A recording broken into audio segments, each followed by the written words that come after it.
Shopping করতে গিয়ে আমাদের সাথে যা যা ঘটে গাইস সেটা ধারণারই বাইরে। তো চলো শুরু করা যায়। হ্যালো গাইস, চলে আসলাম আবার একটা ছোট মিনি ব্লগ। আর আজকে কিন্তু আমরা যাচ্ছি শপিং করতে, আর তার মধ্যে আমাদের ট্রেনে চলে এসেছে। আর এই ট্রেনের মধ্যে যা মরণের ভিড় ছিল, তার মধ্যে আমার বৌদি একদম হাফ সিদ্ধ হয়ে গেছে গাইস।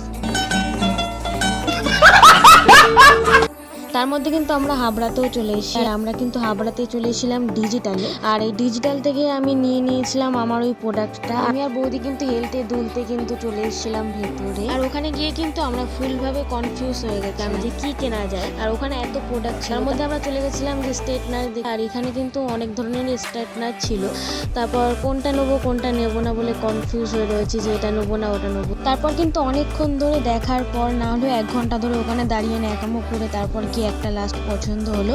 তারপর সেটা নিয়েই কিন্তু চলে আসলাম। আর ওইখান থেকে কিন্তু চলে গেছিলাম আমরা আবারও বিশালে। আর এখানেও চলে এসেছিলাম কিন্তু আমরা শপিং করতে। আর এখানে কিন্তু মেয়েদের কালেকশন প্রচুর কম বাজেটে পাওয়া যায়। আর এখানে টি শার্ট গুলো স্টার্ট হয়েছিল 99 থেকে। আর আমি কিছু টি শার্ট দেখেছিলাম, আর তার মধ্যে আমার কিছু পছন্দ হয়ে গেছে, আমিও নিয়ে চলে আসলাম গাইস। তোমরাও গিয়ে দেখে নিতে পারো। তারপর কেনাকাটা করে গাইস চলে আসলাম বাড়ি। দেখা হচ্ছে নেক্সট ব্লগে।